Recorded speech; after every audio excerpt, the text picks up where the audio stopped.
Shalom. Shalom. Selamat pagi Bapak Ibu, saudara-saudara sekalian, baik yang ada di sini dan juga Bapak Ibu yang ada di rumah.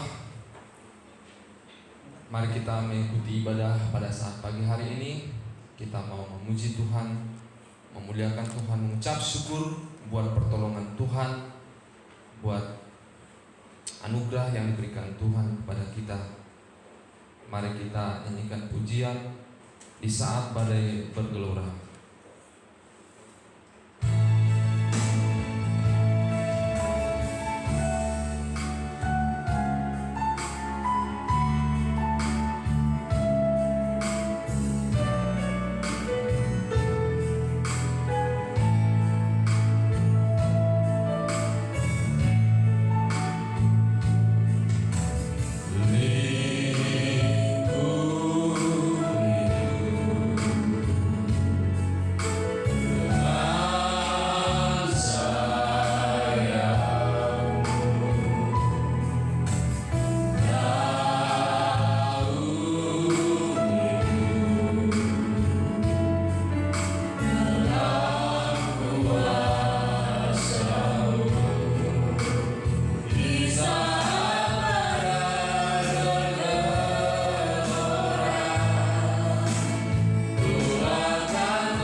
betapa Engkau mulia. Kami bersyukur karena Engkau menolong kami, karena Engkau memperhatikan kami, dan kami bersyukur Tuhan datang ke hadirat-Mu, memuji Engkau Tuhan, memuliakan kebesaran-Mu, karena Engkau telah memberikan anugerah yang terbesar kepada kami. Hingga pada saat ini Engkau berikan kami kesempatan untuk bernafas, memuji muliakan Engkau Tuhan. Terima kasih Bapa. Apapun yang terjadi dalam kehidupan kami, apa yang terjadi dalam dunia, segala penyakit yang menimpa kami Tuhan, kami hanya bisa berharap kepada Engkau, dan kami selalu tetap iman kami tetap teguh untuk datang kepada-Mu Tuhan. Terima kasih Bapa. Sidang jemaat-Mu dimanapun kami berada Tuhan, Engkau tolong mereka supaya mereka dapat mengikuti ibadah dan tetap selalu sungguh-sungguh datang ke hadirat-Mu Tuhan. Terima kasih Bapa. Ibadah kami pada saat pagi hari ini kami serahkan ke dalam tangan-Mu. Hamba-Mu yang ikut ambil bagian dalam pelayanan pada saat pagi hari ini, yang membawakan, yang memimpin pujian, operator LCD dan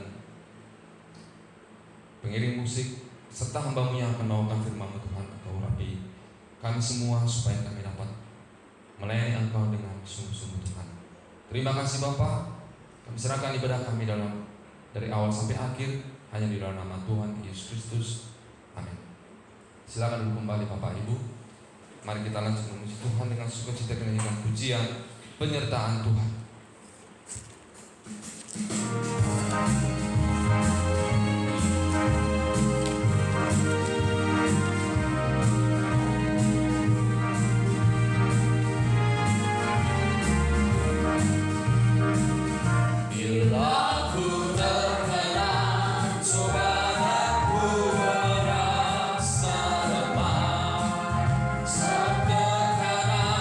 Hidup yang semakin memberat, ku rasa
selalu menyertai kita, yang memimpin kita dalam kehidupan kita tetap selalu setia di jalan Tuhan.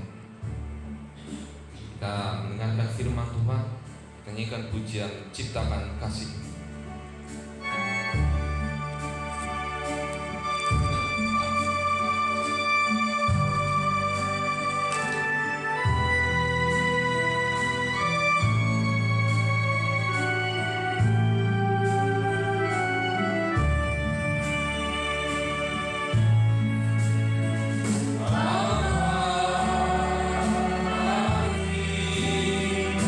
Hidup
Yesus, Engkau luar biasa bagi kami. Engkau sudah mengasihi kami tetap dan akan selalu mengasihi kami, karena kasih-Mu adalah kasih yang kekal.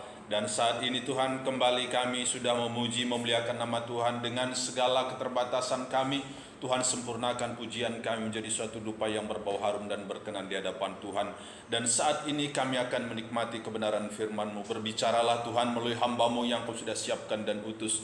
Pakai hamba-Mu untuk menyampaikan isi hati-Mu saja. Jamah setiap kami melalui firman-Mu, baik yang ada di ruangan ini maupun yang ada di rumah masing-masing, bahkan yang mengikuti dari tempat-tempat yang lain. Engkau juga tetap menolong. Biar kiranya hati kami fokus, hati kami tertuju kepada Sang Firman itu sendiri, pribadi Yesus yang datang melawat kami pada pagi hari ini. Dan jikalau masih ada perkara-perkara yang lain yang mencoba mengganggu, kami tolak usir dalam nama Yesus. Darah Yesus berkuasa membebaskan kami. Roh Kudus mengurapi kami agar kami dapat menangkap kebenaran firman-Mu. Dalam nama Yesus Kristus kami sudah berdoa. Haleluya. Amin. Silakan duduk. Ya, puji Tuhan. Shalom. Shalom. Ya, kita bersyukur karena pada pagi hari ini Tuhan masih berikan kesempatan bagi kita untuk memuji memuliakan namanya, ya, untuk kita boleh bersama-sama beribadah memuji memuliakan nama Tuhan di tengah-tengah situasi yang ada. Kita masih bersyukur karena Tuhan begitu baik bagi kita, karena Tuhan begitu sangat mengasihi kita, ya. Kita buka Alkitab kita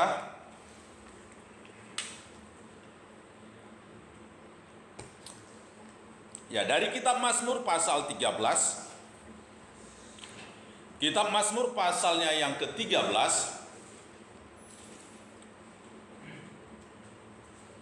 Kita akan baca secara bersahutan, saudara terkasih, ya. Saya baca ayat 1. Bapak Ibu Saudara yang di rumah baca ayat 2. Demikian nanti kita bergantian sampai pada ayat 6 kita sama-sama membaca, ya. Tolong siapkan Alkitabnya. Kita baca bersama-sama ayat ini, ya. Mazmur 13 mulai ayat yang pertama saya mulai, ayat 2 nanti disambung oleh Bapak Ibu. Untuk pemimpin biduan, Mazmur Daud.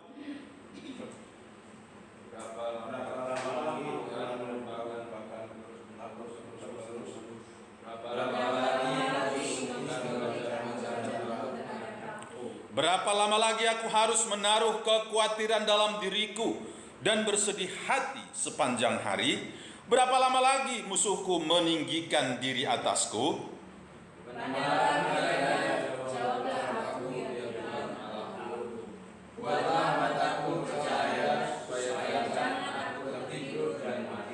Supaya musuhku jangan berkata, aku telah mengalahkan dia, dan lawan-lawanku bersorak-sorak apabila aku goyah. Bersama-sama ayat 6, 3, 2, 1. Tetapi aku kepada kasih setiamu aku percaya, hatiku bersorak-sorak karena penyelamatanmu. Aku mau menyanyi untuk Tuhan karena Ia telah berbuat baik kepadaku. Saya ulangi ayat yang ke-6.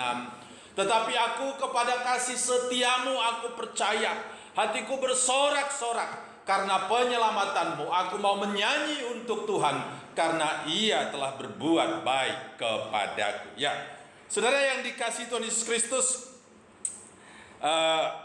kalau kita memperhatikan ayat-ayat ini, tentu saja kita perhatikan, ya. Kalau kita telisik lebih dalam, saudara kasih, ya, beberapa pasal dari Mazmur ini, ya, beberapa pasal, kita katakanlah dari pasal 10 sampai pasal 20, kita menemukan suatu nada-nada yang luar biasa, ya.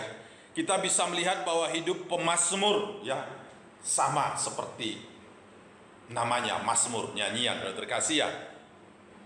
Artinya apa? Yang namanya nyanyian itu tidak datar, ya. Tidak hanya nada do, kasih-Mu oh Tuhan, ku rindukan, selalu tidak. Ada yang nada rendah, ada yang nada tinggi, ya. Ada yang rendah, ada yang tinggi. Seperti saya katakan tadi, kehidupan pemazmur kadang menghadapi situasi, ya, Katakanlah kalau nada yang rendah itu dalam kesulitan. Di dalam Mazmur pasal 23 Raja Daud berkata, dalam lembah kekelaman, dalam bayang-bayang maut, ya, lembah bayang-bayang maut, ya. Tetapi juga dia mengatakan, Tuhan memimpin aku, ya, dalam sukacita, ya. Katakanlah nada-nada yang tinggi, saudara kasih, nada-nada yang tinggi. Demikianlah kehidupan kita juga tentunya, ya. Kadang ada sukacita kita bersorak memuji Tuhan mungkin, ya. Tetapi juga kadang ada namanya hidup yang penuh dengan pergumulan, tangisan, bahkan mungkin hidup yang hampir putus pengharapan, saudara terkasih, ya. Hidup yang penuh dengan kesedihan, hidup yang penuh dengan penyesalan, hidup yang penuh dengan beban berat, ya. Kalau itu warna, kita mungkin katakan warna-warna yang kelam, saudara terkasih, ya. Kalau itu nyanyian, tadi saya katakan nada-nada yang rendah, saudara terkasih, ya. Tetapi di lain waktu juga kita menikmati nada-nada yang penuh dengan sukacita, warna-warna yang penuh dengan keceriaan, saudara terkasih, ya. Warna-warna yang penuh dengan keceriaan. Nah, dan selama kita hidup di dunia ini, selama kita hidup di dunia ini, saudara terkasih, nada-nada itu akan berulang, ya. Kadang kita berada pada nada yang rendah, agak naik sedikit, naik lagi, bahkan sangat tinggi, saudara kasih. Tetapi kemudian turun lagi, naik lagi, satu nyanyian yang indah, ya. Yang kalau kita nikmati, yang kalau kita ikuti dalam perintah Tuhan, dalam petunjuk Tuhan, tentunya ini merupakan suatu nyanyian. Walaupun kita mungkin tidak suka terhadap nyanyian itu, tetapi kita harus menyanyikannya. Nah, suatu saat kita akan menyanyikan satu nyanyian baru, ya. Nah, ini apa yang kita nyanyikan di dunia ini sebenarnya nyanyian lama, ya. Kenapa saya katakan nyanyian lama? Apa yang kita alami adalah pengalaman lama yang orang lain sudah melewatinya, kita baru melewati, akan melewati. Kita sudah melewati, orang lain baru menyanyikannya, baru mau melewatinya. Maka saya katakan nyanyian yang lama, terkasih, ya. Pengalaman yang juga dialami oleh orang lain, nyanyian lama yang sudah dinyanyikan oleh orang lain, pengalaman yang sudah dilewati orang lain, ya. Tetapi suatu saat kita akan berada pada keadaan di mana kita akan menyanyikan nyanyian baru. Di mana itu? Okto, di mana Okto? Di sorga, haleluya. Alkitab mengatakan akan ada nyanyian baru. Wah, luar biasa. Bagaimana nadanya? Nah, nyanyian baru belum ada yang tahu. Jadi kalau ada sekarang mengatakan, oh ini nyanyian yang kita nyanyikan nanti di sorga, itu bohong, saudara terkasih, ya. Itu bohong. Sebab dikatakan nyanyian baru yang tidak ada orang yang bisa menyanyikannya. Hari ini yang kita nyanyikan nyanyian lama dalam arti adalah pengalaman-pengalaman yang sudah kita lewati atau dilewati oleh orang lain. Pengalaman baru bagi kita, tapi bagi orang lain itu adalah pengalaman lama, ya. Pengalaman lama. Nah, saudara yang dikasihi Tuhan Yesus Kristus, tadi saya katakan pengalaman Raja Daud bagaikan satu nyanyian yang merdu, kadang nada rendah, nada sedang, nada tinggi, dan seterusnya. Nah, dan kalau kita membaca ayat ini, saudara terkasih, kita menemukan apa yang dialami oleh Raja Daud, saudara terkasih, ya. Apa yang sedang dialami oleh Raja Daud, apa yang dilakukan oleh Raja Daud juga merupakan yang sedang kita alami, bahkan menjadi pertanyaan kita, saudara terkasih, ya.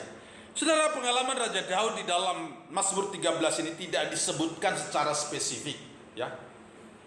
Tidak disebutkan secara spesifik apa sih yang sedang dialami, kesulitan apa sih yang sedang dialami oleh Daud, tidak disebutkan. Tapi kalau kita perhatikan, ya, kita perhatikan rupanya ini bukan tentang sakit penyakit, ya.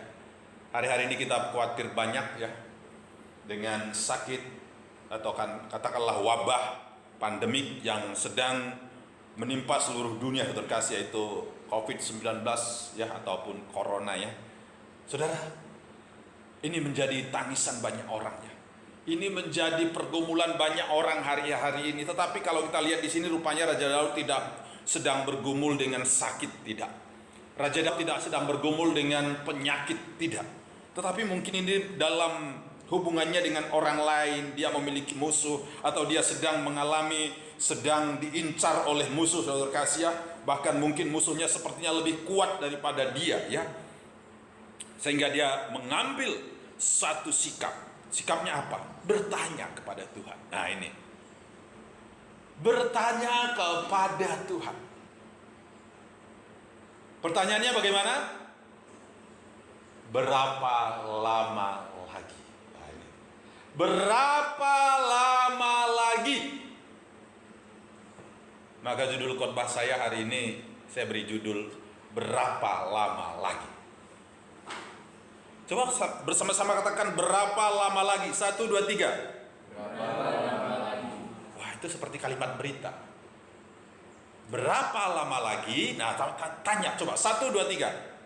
Berapa lama lagi? Ya, berapa lama lagi? Nah ini, saudara, berapa lama lagi Tuhan? Nah ini, berapa lama lagi? Ini satu pertanyaan yang di dalam Alkitab saya tidak pernah menemukan jawabannya yang spesifik dijawab oleh Tuhan ketika seorang bertanya berapa lama lagi.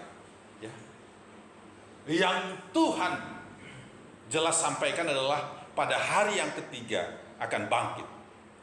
Kalau itu spesifik, jelas tentang waktu, tentang kebangkitannya, Yesus mengatakan pada hari yang ketiga anak manusia akan bangkit. Tapi satu orang pun manusia tidak ada yang percaya. Itu luar biasa. Ketika Tuhan menyampaikan satu waktu yang pasti, justru murid-muridnya juga tidak percaya. Tetapi bersyukur kemudian murid-murid terkasih ya, murid-murid ketika Tuhan mengatakan dia naik ke sorga, jangan meninggalkan Yerusalem ya. Kalian harus berkumpul. Tidak disebutkan berapa lama harus berkumpul, tapi syukurnya murid-murid menjadi setia, terkasih ya. Setia ya. Setelah Yesus naik ke sorga, 10 hari kemudian mereka disapa oleh Roh Kudus ya. Maka pada tanggal 31 ya, tanggal 31 Mei kita akan merayakan satu hari raya ya. Satu hari raya ya. Satu hari raya yang luar biasa, itulah hari raya Pentakosta ya.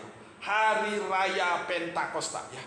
Nah, saudara yang dikasihi Tuhan Yesus Kristus, ketika bertanya tentang berapa lama lagi Tuhan, wah ini, dan tidak pernah dijawab oleh Tuhan terkasih ya. Kemudian pertanyaan mengapa? Nah itu, berapa lama lagi Tuhan? Mengapa Tuhan? Wah ini sering sekali menjadi pertanyaan kita. Nah, berapa lama lagi Tuhan? Berapa lama lagi? Ada 4 kali pertanyaan, ya. Berapa lama lagi? Pertama, berapa lama lagi Tuhan kau lupakan aku terus menerus? Yang kedua, berapa lama lagi kau sembunyikan wajahmu terhadap aku? Yang ketiga, berapa lama lagi aku harus menaruh kekhawatiran dalam diriku dan bersedih hati sepanjang hari? Yang keempat, berapa lama lagi musuhku meninggikan diri atasku? 4 pertanyaan. Dan sering sekali, dan bukan sering sekali, manusia bertanya seperti ini, berapa lama lagi Tuhan? Itu sudah pasti ketika berada dalam situasi apa? Sulit ya. Situasi sulit baru dia bertanya kepada Tuhan, berapa lama lagi Tuhan? Tidak ada orang bertanya berapa lama lagi Tuhan saya tetap hidup sehat, berapa lama lagi Tuhan saya tetap hidup berkemenangan, berapa lama lagi Tuhan saya tetap sukses dalam usaha saya. Tidak ada orang bertanya begitu. Tidak ada, terkasih. Tidak ada. Orang tidak pernah mempertanyakan berapa lama lagi saya sehat. Tidak ada. Yang dia tanyakan, dia katakan saya akan tetap harus sehat tanpa pernah sakit. Nah itu. Saya harus tetap sukses tanpa pernah bangkrut. Ya, itu manusia. Jadi tidak pernah bertanya berapa lama lagi Tuhan saya kok sukses terus. Tidak ada, terkasih. Berapa lama lagi Tuhan saya kok sehat terus. Loh, saya kok pingin sakit seperti orang lain loh. Saya kok pingin bangkrut seperti orang lain. Tidak ada, terkasih. Saya kok ingin kalah seperti orang lain. Tidak ada, terkasih. Tidak ada. Ketika orang bertanya kepada Tuhan berapa lama lagi, itu pasti ketika dia berada dalam suatu kesulitan. Nah ini, berapa lama lagi Tuhan kau lupakan aku? Dan Itu juga sering sekali menjadi pertanyaan kita, terkasih ya. Kita merasa bahwa kita betul-betul sendiri ya. Pertanyaan pertama tadi ditujukan kepada Tuhan ya. Berapa lama lagi Tuhan ya? Daud menuduh Tuhan melupakan Daud. Daud menuduh Tuhan menyembunyikan wajahnya terhadap Daud, terkasih ya. Kemudian pertanyaan ketiga, berapa lama lagi aku harus menaruh kekhawatiran dalam diriku dan bersedih hati sepanjang hari. Ini terhadap dirinya sendiri. Nah ini aneh juga. Ya terserah kamu toh. Berapa lama lagi saya harus khawatir? Udah, hari ini kamu lepaskan kekhawatiranmu bisa, terkasih ya. Berapa lama lagi harus khawatir? Berapa lama lagi aku harus bersedih hati sepanjang hari? Loh, ini pertanyaan juga aneh sebenarnya. Tapi bukankah sering sekali seperti itu ya? Dalam situasi sedih kita ya membutuhkan belas kasihan, kita selalu ingin disapa oleh orang lain, mungkin ya kita selalu ingin dikuatkan oleh orang lain supaya kita jangan khawatir, supaya kita jangan bersedih ya. Tapi hari ini saya katakan itu tergantung kita sebenarnya. Yang ketiga, yang keempat, berapa lama lagi musuhku meninggikan diri atasku? Sekarang subjeknya adalah musuh, terkasih. Nah, saudara, namun mari kita dalami lebih lanjut lagi ayat-ayat ini. Kita dalami, terkasih ya. Banyak penafsir mengatakan mungkin ini adalah cetusan hati Daud ketika dia harus menghadapi Saul ya.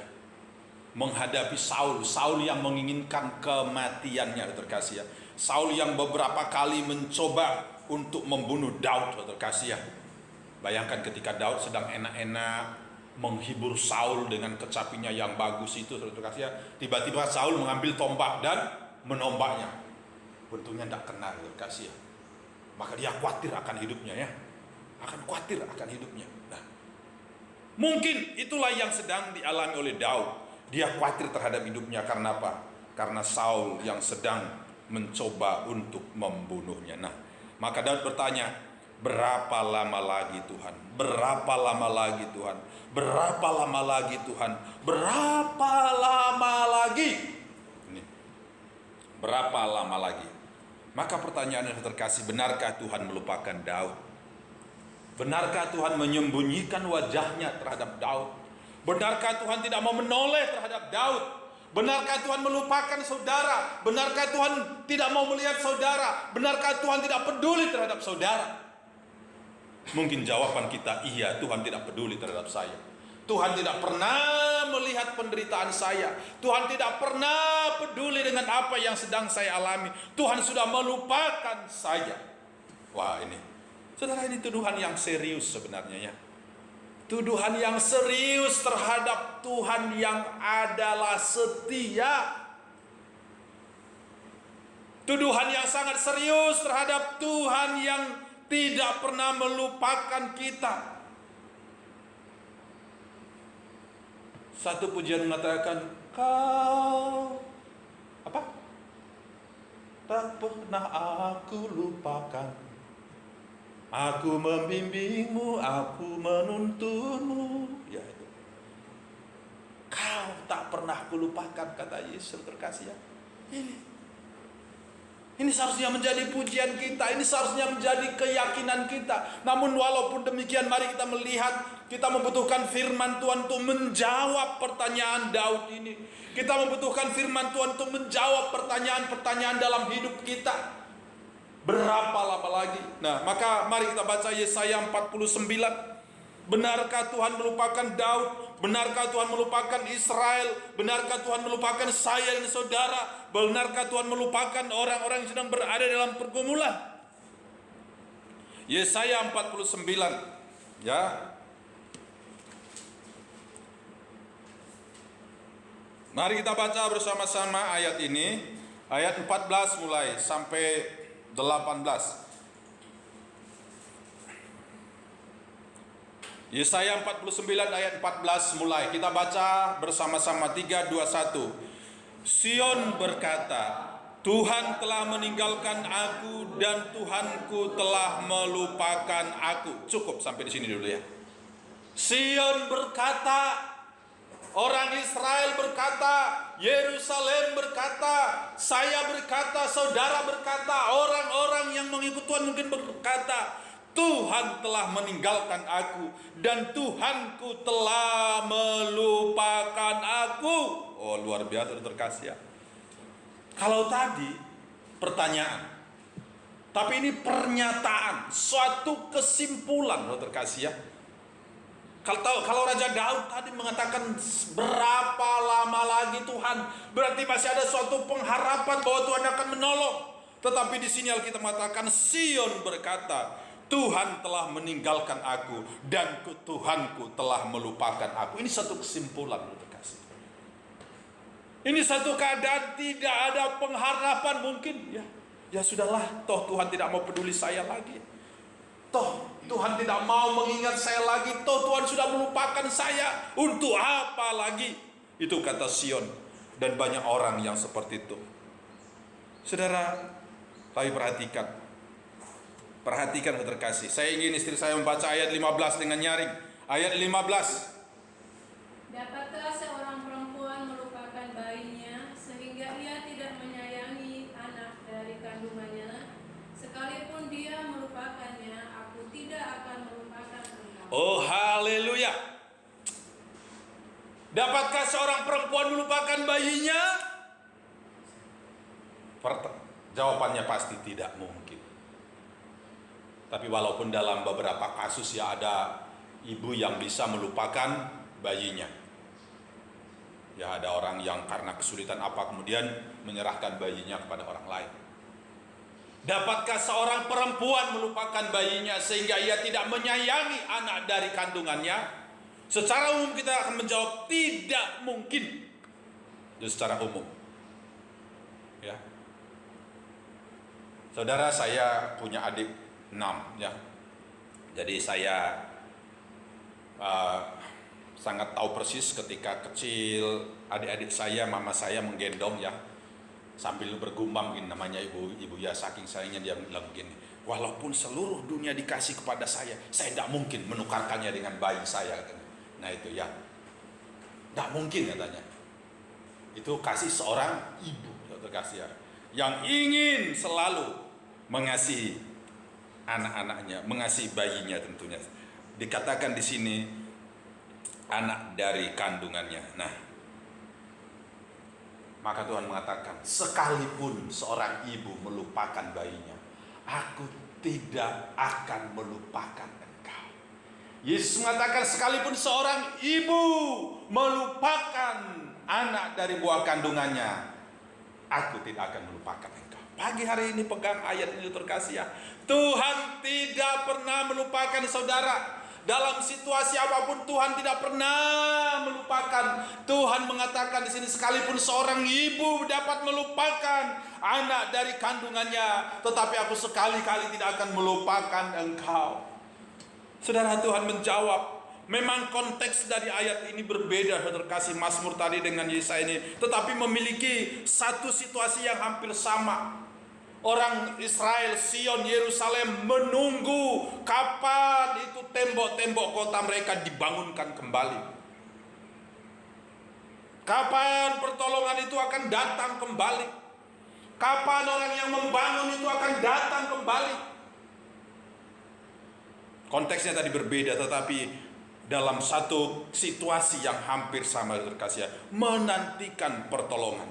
Dan Tuhan mengatakan, aku tidak akan melupakan engkau. Aku tidak akan melupakan engkau. Mari bersama-sama katakan, Tuhan tidak akan melupakan aku. 1, 2, 3. Tuhan tidak akan melupakan aku.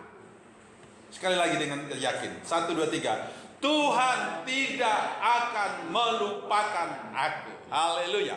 Ini terkasih ya. Berapa lama lagi Tuhan engkau melupakan aku, kata Daud. Berapa lama lagi Tuhan engkau meninggalkan aku dan melupakan aku, kata Sion. Tapi Tuhan mengatakan, aku tidak pernah melupakan engkau. Aku tidak pernah melupakan engkau.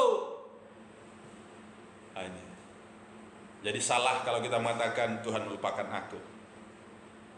Keliru kalau saudara mengatakan Tuhan sudah lupa kepada aku. Mungkin kamu yang lupa kepada Tuhan. Mungkin kamu yang lupa kepada gembalamu. Mungkin kamu yang lupa terhadap gereja. Lupa terhadap penggembalaanmu. Pagi hari ini Tuhan tidak pernah melupakan engkau.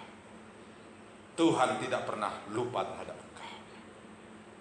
Bandingannya tadi kita sudah melihat, kasih terkuat di dunia ini adalah kasih seorang ibu terhadap anak. Tetapi itu pun belum seberapa dibandingkan dengan kasih Yesus terhadap saya dan saudara. Amin. Itu jauh lebih kuat, saudara terkasih. Kasih Yesus, ya ini. Kasih Yesus tidak pernah melupakan kita, ya. Tidak pernah melupakan kita, ya. Saudara yang dikasihi Tuhan Yesus Kristus, ya. Dia tidak pernah melupakan kita. Ya, coba sekarang ayat yang ke-16. Ayat 16. Baca bersama-sama 3, 2, 1. Lihat, aku telah melukiskan engkau di telapak tanganku. Tembok-tembokmu tetap di ruang mataku. Haleluya. Ketika Daud mengatakan, berapa lama lagi kau sembunyikan wajahmu terhadap aku? Maka Tuhan mengatakan bagaimana? Lihat, aku telah melukiskan engkau di telapak tanganku. Tembok-tembokku tetap di ruang mataku. Oh, luar biasa.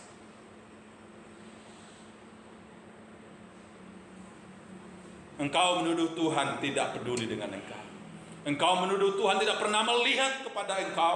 Engkau menuduh Tuhan menyembunyikan wajahnya terhadap engkau. Tapi lihatlah, Tuhan mengatakan, aku melukiskan engkau. Aku telah melukiskan engkau di telapak tanganku. Haleluya.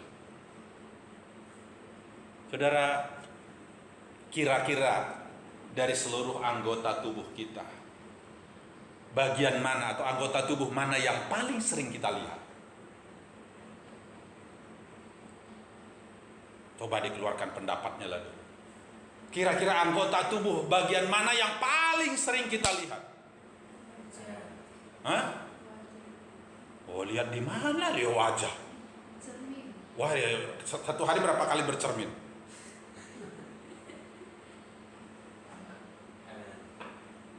Saya percaya kok tangan, telapak tangan. Apalagi dalam musim-musim corona ini ya. Sebentar-sebentar cuci tangan, lihat udah bersih belum. Bentar-bentar cuci tangan, lihat udah bersih belum. Sampai saya merasa dari pergelangan tangan saya ke jari ini lebih putih daripada ke atas ya. Karena terlalu sering mungkin dicuci ya. Nah, terlalu sering. Sebentar-bentar dilihat. Nah, walaupun belum ada penelitiannya, kemarin saya googling bagian tubuh yang paling sering kita lihat. Tidak ada jawabannya, terkasih. Tapi saya mengambil kesimpulan, terlebih pada situasi kondisi sekarang ini, yang paling sering kita lihat adalah telapak tangan kita. Setuju? Setujulah, setuju dulu ya. Nah, coba satu hari berapa kali cuci tangan? Bersih belum? Nah, keluar lagi, cuci tangan lagi, lihat lagi, udah bersih belum? Nah, kok begitu orangnya? Raja Daud mengatakan, engkau menyembunyikan wajahmu terhadap aku. Engkau tidak pernah melihat aku. Tapi Tuhan mengatakan bagaimana? Lihat, aku telah melukiskan engkau di telapak tanganku. Tembok-tembokmu tetap di ruang mataku. Oh, luar biasa, saudara terkasih. Artinya apa? Tuhan tetap melihat karena sudah ada di telapak tangannya. Kita, tembok-tembok Yerusalem, kalau saya katakan Raja Daud, saya katakan lagi kita selalu berada di ruang mata Tuhan. Artinya Dia selalu melihat kita. Ya, saya sering katakan ketika anak saya yang sulung ini masih kecil ya, jadi masih bisa saya baringkan di kaki saya ya. Saya duduk selonjor begitu, kemudian saya taruh dia di kaki saya ya.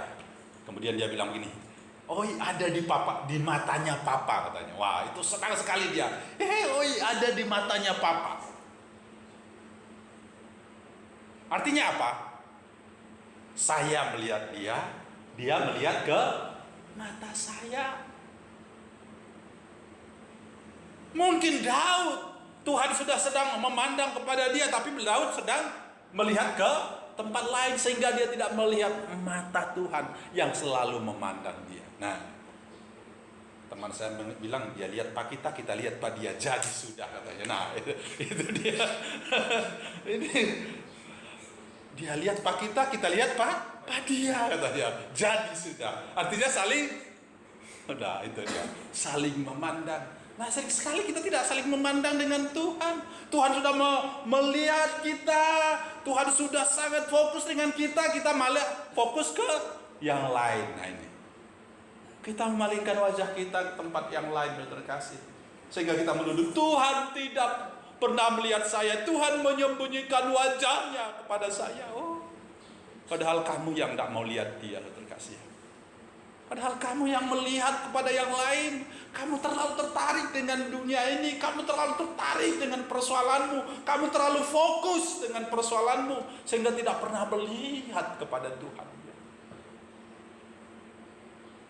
Tidak melihat kepada Tuhan. Kamu terlalu tertarik dengan apa yang ditawarkan iblis hari Minggu lalu kita berbicara, terkasih. Mengalahkan dunia, ya. Mengalahkan dunia. Iblis menawarkan seluruh dunia, seluruh kerajaan. Tetapi Yesus kembali memandang kepada firman Tuhan, sehingga Yesus tidak jatuh. Hari-hari ini mungkin kamu terlalu terlalu fokus hanya melihat dan melihat ke dunia saja, melihat dan melihat kepada persoalan pergumulanmu saja, sehingga kau tidak melihat mata Tuhan yang tertuju kepadamu. Coba seperti anak saya tadi, dia mengatakan, "Oi, ada di matanya papa." Karena apa? Dia melihat saya, saya melihat dia, terkasih. Ada suatu hubungan. Kita memandang kepada dia. Ya. Jangan pandang hanya kepada harta. Seperti orang kaya yang bodoh, lihat, aku memiliki harta yang bertimbun-timbun, ya. Aku akan menikmatinya. Tapi malam Tuhan mengatakan, malam ini kamu akan mati. Siapa yang akan menikmatinya? Saudara, Tuhan ingin mengatakan, aku selalu melihat engkau. Aku melihat terhadapmu. Aku melihat, memandang kepadamu. Saudara, tadi saya katakan, benarkah Tuhan tidak melihat kita? Tuhan menjawab, lihat, aku telah melukiskan engkau di telapak tanganku. Tembok-tembokmu tetap di mataku. Ini jawaban Tuhan. Dia tidak pernah menyembunyikan wajahnya. Dia tidak pernah melupakan engkau, saudara terkasih. Ya, Tuhan melukiskan. Ya, Tuhan menuliskan. Ya, melukiskan nama kita di tangannya. Kapan? Kapan Tuhan melukiskan nama kita? Melukiskan kita di tangannya, terkasih? Ada yang bisa menjawab?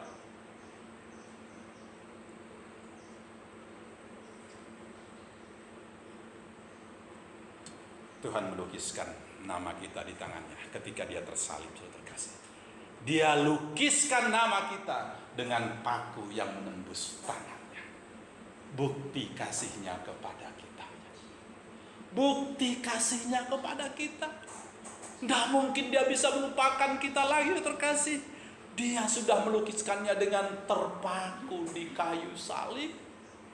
Maka dia mengatakan, lihat, angkatlah wajahmu. Dalam ayat 17 dikatakan begitu, terkasih.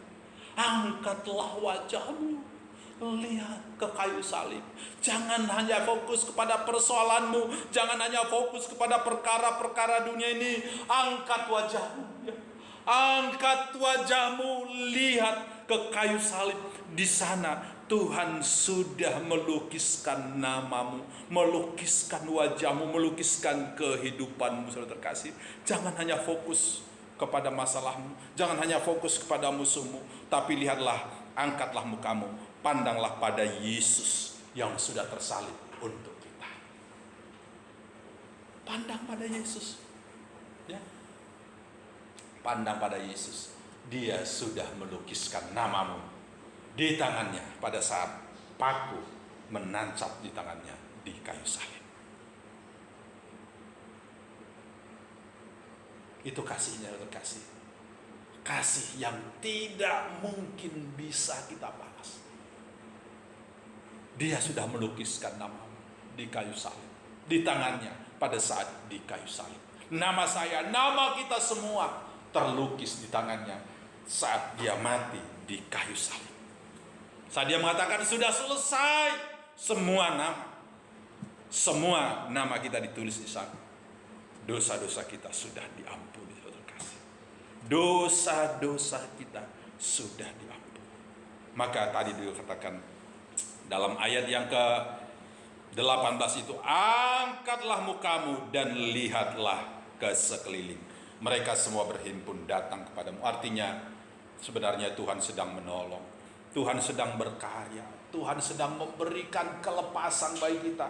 Tuhan sedang memberikan sukacita. Tuhan sedang memberikan apa yang menjadi kebutuhan kita pada pagi hari ini, terkasih. Berapa lama lagi? Berapa lama lagi kau sembunyikan wajahmu terhadap aku? Jawabannya, Tuhan tidak pernah menyembunyikan wajahnya daripadamu. Tuhan selalu memandang kepadamu. Masalahnya, kamu yang sering sekali terlalu fokus dengan masalah. Kamu yang terlalu fokus dengan musuhmu. Lihatlah kepada Tuhan. Lihatlah, Dia ternyata tidak pernah melupakan engkau, karena sudah dilukiskan di tangannya dengan paku yang tajam di kayu salib. Nah, saudara yang dikasihi Tuhan Yesus Kristus, pagi hari ini pergumulan Daud, pagi hari ini kehidupan Daud yang penuh dengan katakanlah perjuangan tadi, tetapi kemudian diakhiri dengan ayat 6. Kembali ke Mazmur 13 tadi.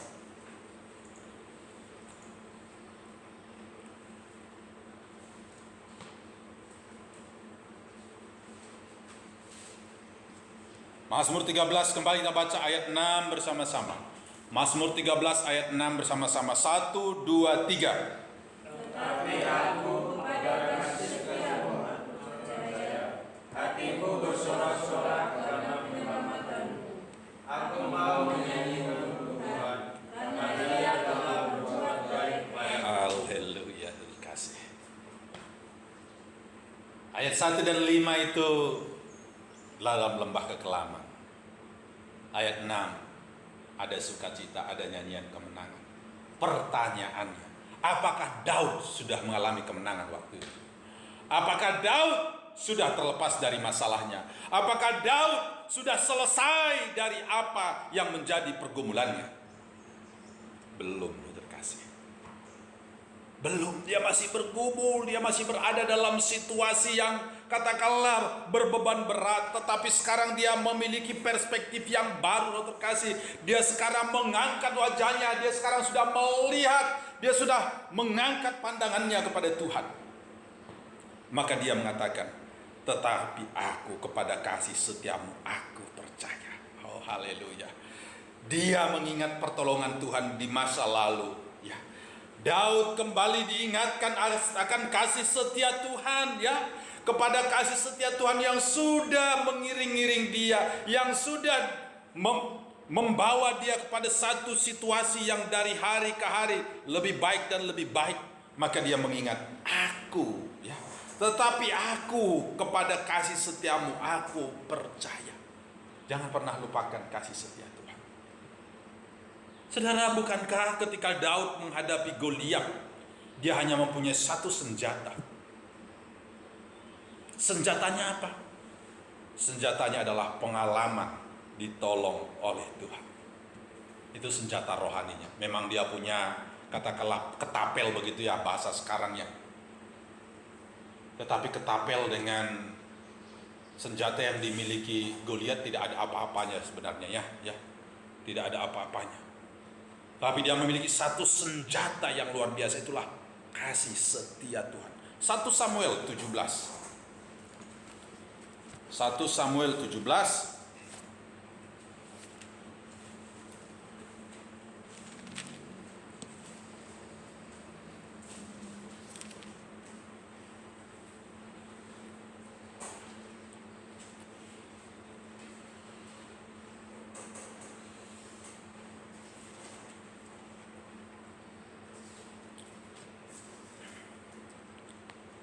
1 Samuel 17 kita baca ayat yang ke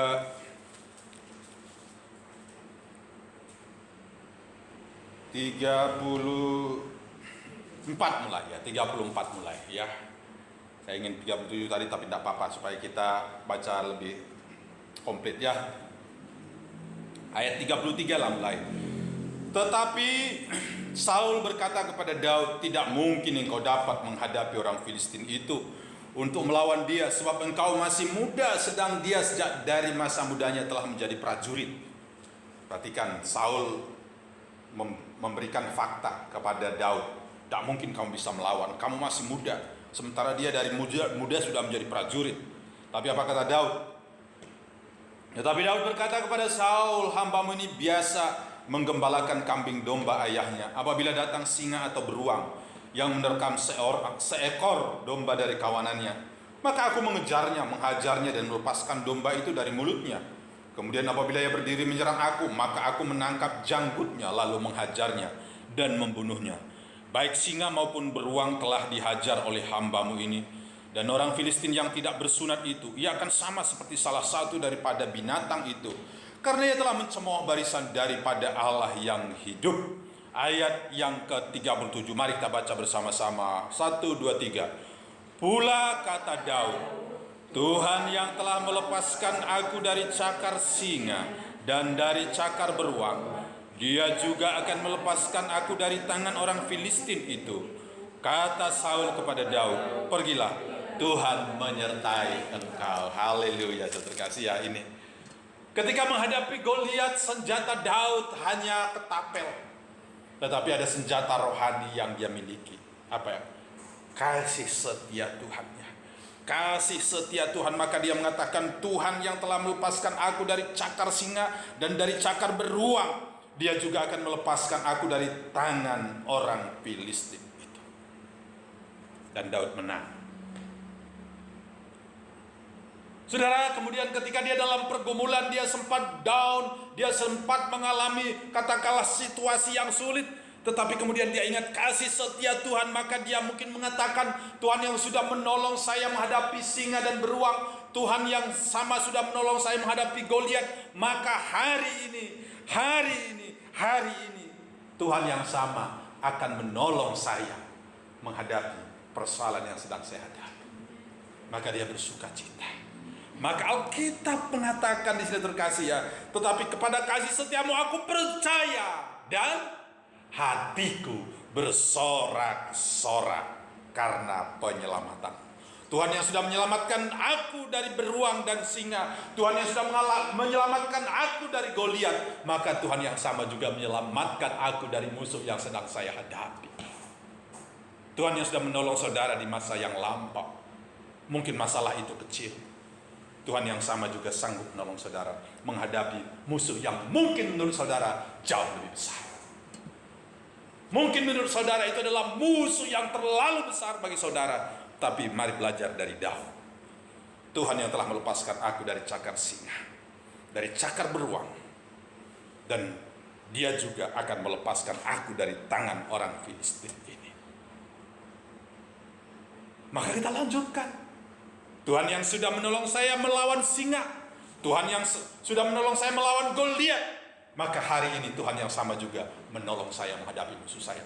Maka hatiku bersorak-sorak karena penyelamatanmu. Aku mau menyanyi untuk Tuhan karena Ia telah berbuat baik kepadaku.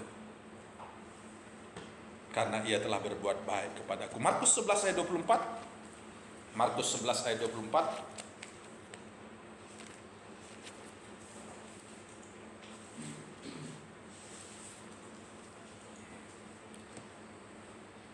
Mari baca bersama-sama. Markus 11 ayat 24, 321. Karena itu aku berkata kepadamu, apa saja yang kamu minta dan doakan, percayalah bahwa kamu telah menerimanya, maka hal itu akan diberikan kepadamu. Hari ini kita berdoa, hari ini Tuhan menjawab, maka kita bersuka cita. Amin. Ya, maka kita bersuka cita. Hari ini kita berdoa, hari ini Tuhan menjawab, Tuhan memberikan sukacita dalam hidup kita, saudara terkasih ya. Daud belum keluar dari persoalannya, saudara terkasih. Mazmur 13 tadi tidak mengindikasikan bahwa Daud sudah keluar dari persoalannya, tidak. Yang Daud lakukan adalah dia merubah cara pandangnya. Dia mengatakan, tetapi aku kepada kasih setiamu aku percaya.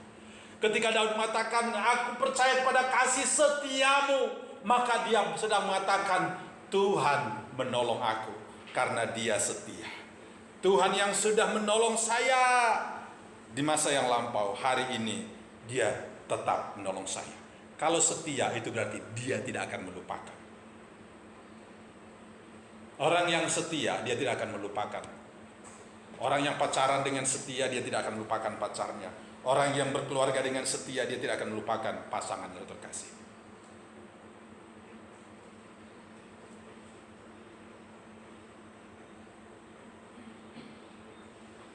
Ada orang mengatakan taruh foto istrimu di dompetmu supaya setiap saat kamu ingat. Nah, dompetnya aja ada berapa? Di dompet satu istri, dompet dua siapa lagi? Nah, kan begitu. Tuhan Yesus mengajarkan bagaimana? Aku telah melukiskan engkau di telapak tanganku. Kalau cuma di dompet, apalagi cuma profil di HP ya, itu kan cuma bisa kamuflase, saudara terkasih ya, supaya seolah-olah seakan-akan setia begitu ya. Nah, ya boleh-boleh saja sih ya, boleh-boleh saja taruh, tapi bukan itu menjadi ukurannya. Tuhan Yesus memberikan ukurannya. Aku telah melukiskan engkau di mana? Di telapak tanganku. Haleluya. Dengan pengorbanannya, dia rela berkorban. Dia rela mengorbankan dirinya. Untuk apa? Melukiskan nama kita. Daud kemudian ingat, Tuhanku adalah Tuhan yang setia. Tuhanku adalah Tuhan yang tidak pernah meninggalkan aku. Tuhanku adalah Tuhan yang tidak pernah melupakan aku. Maka hatiku bersorak-sorak. Hatiku bersorak-sorak. Aku mau menyanyi untuk Tuhan karena Ia telah berbuat baik kepadaku. Dia sedang menghadapi persoalan itu. Persoalannya tetap ada waktu itu, masih ada ya. Tetapi dia ingat, dulu Tuhan sudah menolong. Today, hari ini juga Tuhan yang sama akan menolong saya. Amin. Tuhan yang sama akan menolong saya. Maka pagi hari ini, saudara terkasih, pagi hari ini Tuhan mengajar kita. Tuhan mengajar kita untuk kita memandang kepadanya. Tuhan mengajar kita untuk memandang kepadanya, untuk memandang kepada Yesus, untuk memandang bukan fokus kepada musuh kita, tapi mau fokus kepada Tuhan. Hari ini mungkin pertanyaannya bukan kita yang bertanya, berapa lama lagi Tuhan tidak menolong saya? Berapa lama lagi Tuhan menyembunyikan wajahnya terhadap saya? Berapa lama lagi Tuhan tidak peduli dengan saya? Tapi pagi hari ini saya mau membalik. Tuhan yang bertanya kepada saudara, berapa lama lagi saudara mengeraskan hati kepada Tuhan? Berapa lama lagi kamu hanya fokus kepada persoalanmu? Berapa lama lagi kamu hanya fokus kepada musuhmu? Berapa lama lagi? Hari ini kesempatan masih ada. Hari ini kesempatan masih ada. Tuhan masih menunggu saudara. Kasih setia Tuhan masih diberikan kepada saudara. Maka saudara terkasih, jangan pernah melupakan Dia. Jangan pernah mengatakan Tuhan melupakan saya. Dia sudah melukiskan kita di tangannya. Pengorbanannya sudah Dia lakukan. Maka pandang kepada Yesus, pandang pada salibnya. Di kayu salib aku melihat segala pelanggaranku. Berapa lama lagi saudara mengeraskan hati? Berapa lama lagi saudara tidak mau menoleh kepada Tuhan? Berapa lama lagi saudara hanya fokus kepada persoalan saudara? Pagi hari ini bukan saudara yang bertanya, tapi Tuhan yang bertanya, berapa lama lagi? Tuhan Yesus memberkati kita. Di kayu salib aku melihat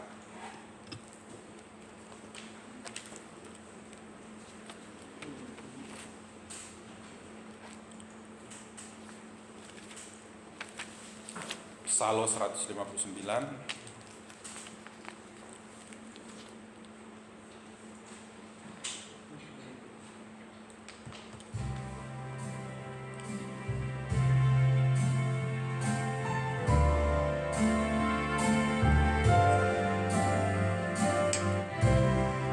Haleluya.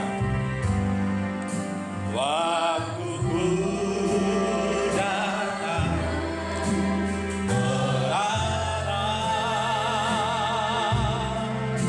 di kaki salib Tuhan. Ku rasa sangat berdosa, sebab biaya ku salibkan di kayu salib. Di kayu salib aku melihat segala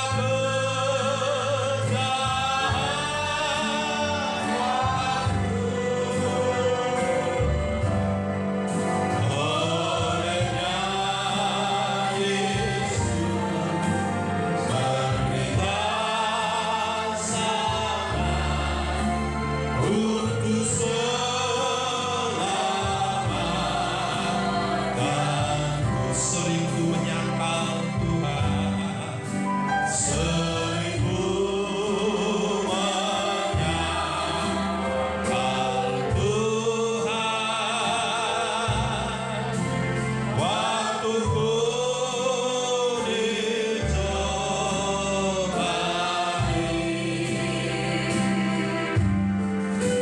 firman Tuhanku abaikan, berpikir manusiawi.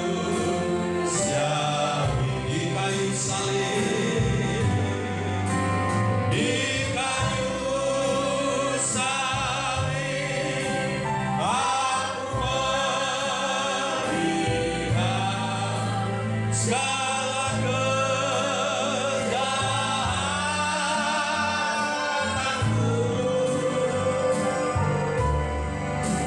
Olehnya Yesus menderita sana untuk selamatkanku. Saudara yang dikasihi Tuhan Yesus, ketika kita mengatakan Tuhan telah melupakan aku, Tuhan telah meninggalkan aku, atau mungkin kita bertanya sampai berapa lama lagi Tuhan, tapi Tuhan mengatakan, aku telah melukiskan engkau di telapak tanganku, tembok-tembokmu tetap di ruang mataku. Dan saya katakan, kapan Tuhan melukiskan? Kapan Tuhan menuliskan nama kita di tangannya? Ketika dia disalib, ketika tangannya terpaku, paku yang tajam itulah yang melukiskan, yang menuliskan nama kita, menuliskan nama saya dan saudara, sehingga dia tidak pernah melupakan. Maka pandang ke salib itu, lihat kepada salib Kristus, lihat salib itu, di sana ada pertolongan. Di kayu salib, mari bangkit berdiri. Segala kejahatanku,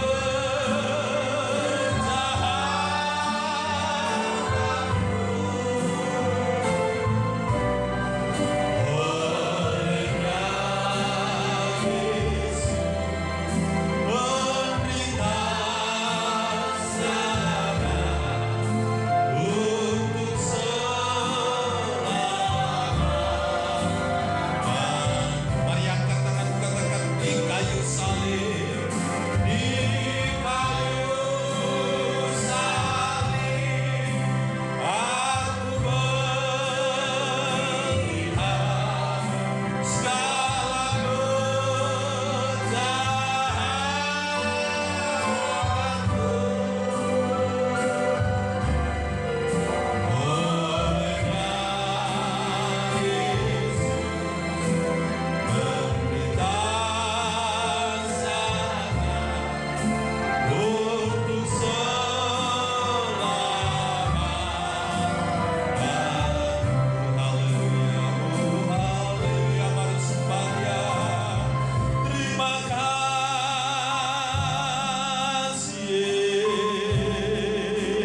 kami.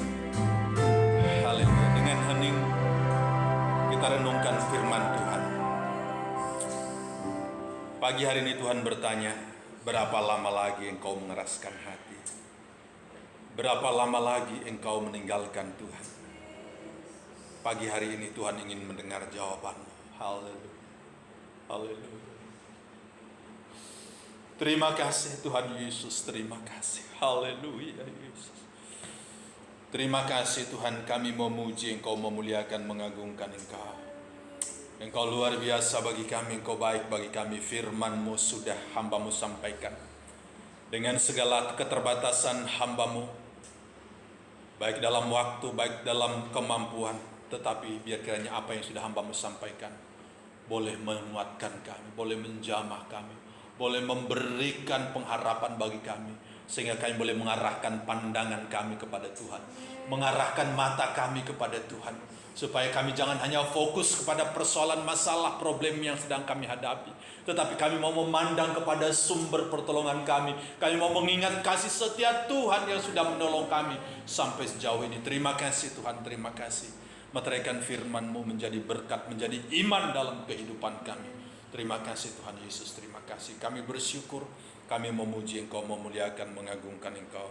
Hamba-Mu berhenti berbicara hari ini, tetapi Roh Kudus akan mengingatkan kami sepanjang hari, sepanjang minggu. Dan Engkau akan memakai hamba-Mu pada kesempatan berikutnya untuk menyampaikan isi hati-Mu saja kepada kami. Terima kasih Tuhan Yesus, terima kasih. Kami bersyukur, kami memuji Engkau, memuliakan, mengagungkan Engkau. Sebentar kami akan membawa persembahan kami kepada Tuhan. Biar persembahan ini berkenan di hadapan-Mu. Dari hati yang penuh dengan sukacita, hati yang penuh mengasihi Tuhan, kami bawa persembahan ini. Dalam nama Yesus kami berdoa. Haleluya. Amin. Puji Tuhan, silakan duduk. Kita diberikan kesempatan untuk membawa persembahan kita kepada Tuhan. Kita nyanyikan pujian, segala puji syukur hanya bagi-Mu Tuhan. Kita bersorak-sorai karena pertolongan Tuhan. Kita bersorak-sorai karena Tuhan sudah menolong kita, ya. Masih ada pergumulan kita, tetapi kita yakin Tuhan sudah menolong kita dan tetap akan menolong kita. Segala puji syukur.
Tuhan Yesus memberkati kita, memberkati persembahan kita.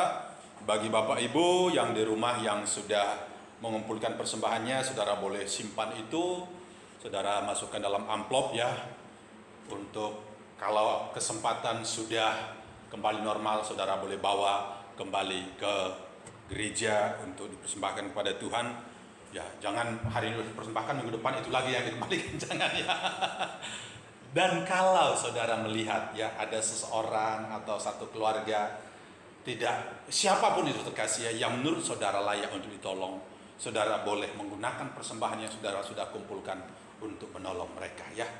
Sebagai gembala saya berikan ya otoritas itu untuk saudara untuk bisa menolong saudara ya, saudara-saudara yang lain yang membutuhkan ya. Itu yang dapat disampaikan, dan mari tetap sungguh-sungguh berdoa ya. Kita tidak tahu sampai kapan situasi ini akan berlangsung, tetapi yang kita tahu Tuhan tidak pernah meninggalkan kita. Amin. Dia selalu bersama dengan kita. Terkasih ya, tetaplah di rumah. Kalau tidak terpaksa jangan keluar rumah ya. Kalau keluar rumah pakai masker ya. Kalau kemana-mana biasakan pulang cuci tangan, bahkan bila penting ganti baju, bahkan mandi keramas. Terkasih ya, kita menjaga lingkungan kita, keluarga kita supaya tetap sehat. Terkasih ya, kita doakan pemimpin kita, pemerintah kita untuk bisa menyelesaikan persoalan ini. Itu yang dapat disampaikan. Tuhan Yesus memberkati kita. Mari bangkit berdiri, kita akhiri ibadah kita.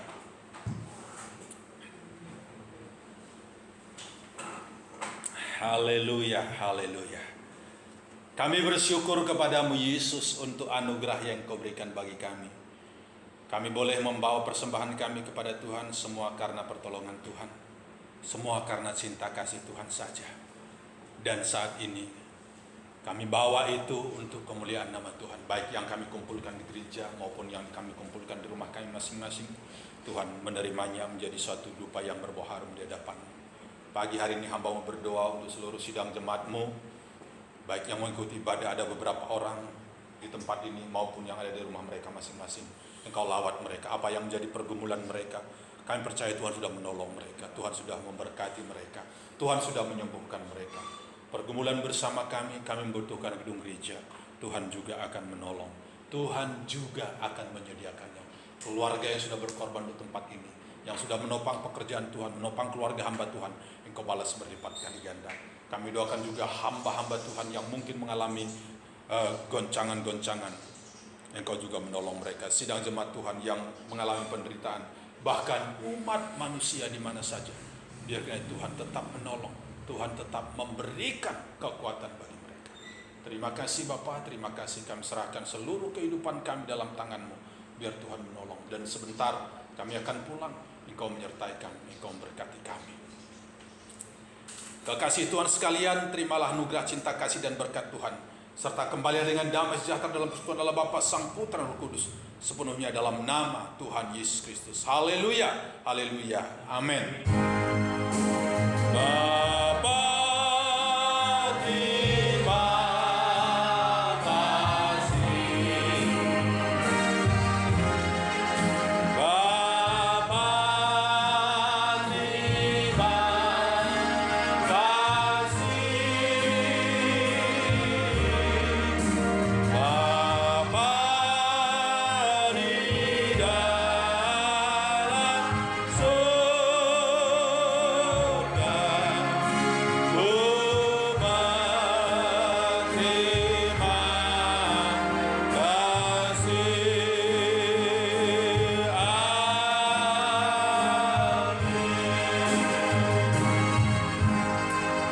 Selamat pagi, Tuhan Yesus memberkati kita.